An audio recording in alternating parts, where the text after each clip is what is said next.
Well, howdy, everybody, and welcome to another one of our St. Mark's videos.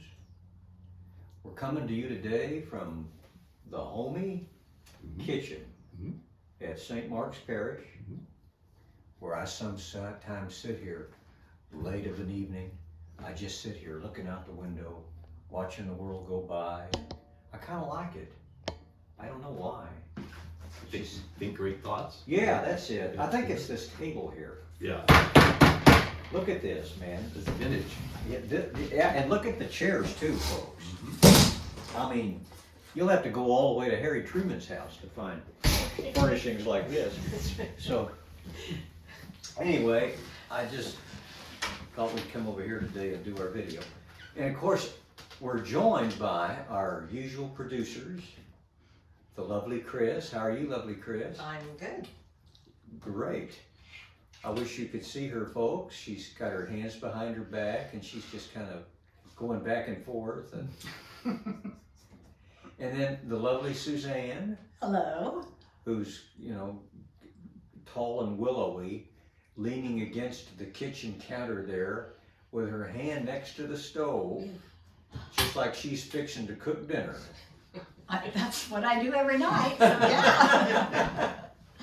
You didn't mention this, though. Oh, and she has a bottle of wine in her right hand, too. I might add that Monsignor just gave me. Well, she's thinking and she's drinking. So, not really. Anyway, today we're joined by our erstwhile, I like that one. I do too. For our erstwhile and brand new pastoral associate, Mr. Joseph Walker. And I want to invite Joe to tell us a little bit about himself. Well, thank you. It's good to be here. Good to be with you. I'm a local boy. I grew up about 3 miles right down the road. I still live about 3 miles right down the road. So this has always been my stomping grounds. And lovely Susan is my wife, and 46, getting ready to be 47 years. Get out. Yeah. Oh, What my. month? She's very saintly, as you can tell, very patient. So March. You're really a is few coming months around. ahead of me then. Yeah. So Congratulations. So we have. You don't look old enough to have been married that long. Well, we got married when we were young and didn't have any better sense. But grace and good luck has gotten us this far. So I assume we'll make it the rest of the way. Do you live where you were raised? Oh gosh, no, I wish. That was a small farm. That was my grandparents' farm, and eventually it became too much for my grandmother to take care of. I So see. and the taxes as houses built up here in Eastern Jackson County. I see. Yeah, so no, sadly it's houses now, but kind of still in the same general area, and I see. always have been. That's been nice. I know so little about you, and you plainly have an interesting story.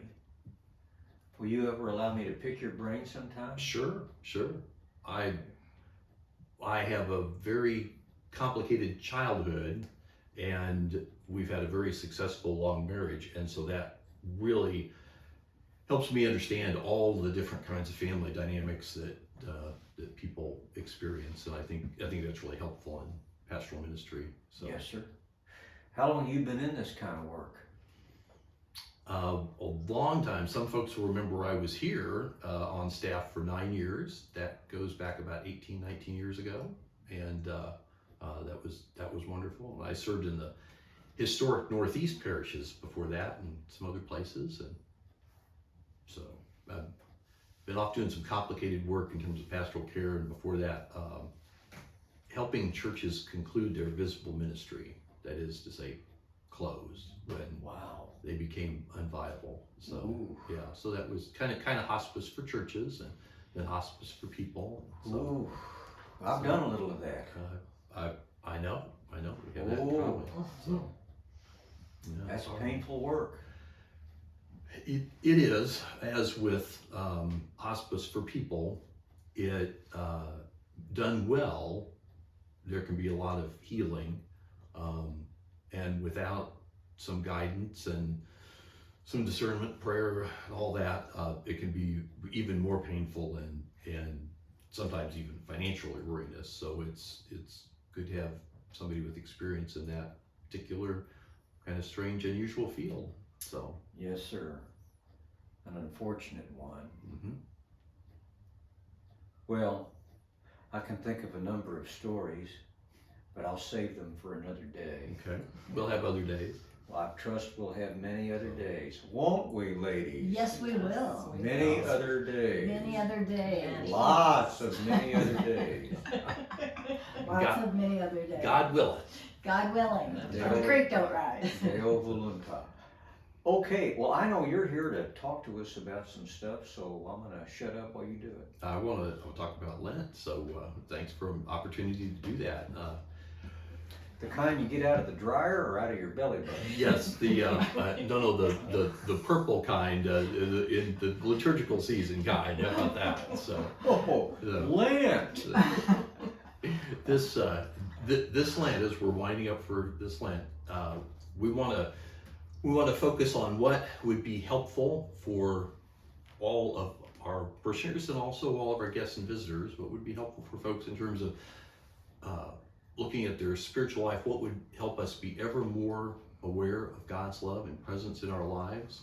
And how do we respond to that? How are we a presence of God's love in the larger community? And in specific, we want to work towards what works, what do people want and need, and then what also works in our daily lives now. So we have, of course, all the traditional activities and opportunities of Lent. We've got adoration, Stations of the Cross, Lenten concert, Lenten reconciliation service, the fish fry, the St. Joseph's table. So we've got all the traditional things. And we're also going to try a couple of new things this year that I'm really excited about. One of those is Lent for a Busy Life. And that's going to be a 1-hour session, and everybody is welcome, but it's designed specifically to be accessible for folks who maybe you're caring for little children and you're trying to work and care for kids. Maybe you're caring for an elderly relative, as our family is. Maybe you have a chronic illness and your energy level is just limited. Maybe you work and you're involved in travel for work, or you have one of those really hard rolling schedules. So Lent for a Busy Life is designed so it's a little 1-hour session, and we're going to offer it. We're going to repeat it 3 times in 2 different formats. And the goal is we're going to survey what are some things that you might be able to do, to really do. We don't want to, sometimes we say, well, gosh, maybe we ought to do this or that, and we really can't get that done, then we feel bad about it, right? Well, in this case, what we want to do is we want to say, here are some small things that you could do, and it would be rewarding, and you'd feel good about it. And so each week there'll be a suggestion for, would you like to look at a little short daily prayer reflection? And there are lots of good ones available. We'll have those resources. Once a week, would you like to read a more thoughtful, longer article on a particular issue? Got some resources for that. Maybe you like to listen to podcasts while you're driving to work or while you're washing dishes. Here, the kitchen is a perfect example for that. That's when I like to do it. And so we've got some good resources there. Traditional Catholic resources, lots of variety, and then also some kind of outside the box that I think people will be interested in. If you're not familiar with Kate Bowler, she's an academic and a writer, and she has survived cancer, and she's written a number of books and resources, and she does a little podcast that's really interesting. One of her books is Everything Happens for a Reason and Other Lives We've Been Told. So that's interesting. So you can see where she's going. So we have those resources, and then kind of an ad hoc opportunity that's just come along is this next month, or later this month rather, Cabrini, the movie, is going to air, is going to be playing in the local theaters here in Independence and down in Lee Summit. And it's the story of Mother Cabrini, who if you're not familiar with her, she's kind of the Mother Teresa of a century plus ago. 1889, comes from Italy and starts convents and orphanages and things like that in New York, working with the poorest of the poor in New York, who at that time were Italian immigrants and and I know sometimes religious movies, you know, I've gotten burned on a couple of those myself. I'm sure everybody has, but this is from the folks who did The Chosen, and so it looks, and there are long trailers online, so you can look at those, and so that would be Is this a exciting. new movie? Yeah, it's a new movie. Yeah, just coming out. And where's it gonna be playing in Independence? It's going to be playing across from Independence Center in that shopping strip there in the AMC's, and it's going to be playing in the B&B theaters down on Douglas and Lee Summit, just south of But not at the 470. one up on the square. Not at the one on the square. Yeah. So. Well, I'd like to see that. Yeah. You say you've been burned by religious movies. What do you mean by that? Some religious movies, both Catholic and other kinds of religious movies, sometimes are just poor propaganda. I mean, there are some great movies, The Mission, The Black Robe, Romero. I mean, there are some great ones, but there are also some that are they're heavy-handed, they're poorly produced. This one, name actors, a good studio, looks like good production values, looks historically accurate. Sometimes they take a lot of leeway. Yeah. So. You know, I don't see many movies, religious or otherwise. It's part of my mile deep but inch wide life. See, but anyway, I know. So this program you're talking about, is this going to be every week? Oh, Lent for Busy Life. We're just going to offer it one time. It's going to be the Monday the 19th in the morning right after Mass, and at 7 o'clock at night in person. And then on the 20th, Tuesday night, we're going to offer it once online. Oh, okay. So you're going to have resources to work with. Oh, okay. All right. Well, all right. And then in addition to that, on 2 or 3 of the Wednesdays of Lent, we're going to have a special adoration of the Blessed Sacrament with confession time. We're going to have one penance service in the deanery. At this Advent, it was here at glorious St. Mark's, but for this Lent, it's going to be down the road at Nativity. I don't remember the day. It's the March 12th. March 12th. Well, anyway, there'll be that, and then there'll be other times to go to confession, like I say, on these Wednesdays. Anyhow, you'll be getting all of that in the mail, is that right, Chris? That's right. We're busy working on a Lenten information postcard now that will be mailed out to all the homes. And people can look at that and they'll know all about it. It will start running in the bulletin too. Okay, great.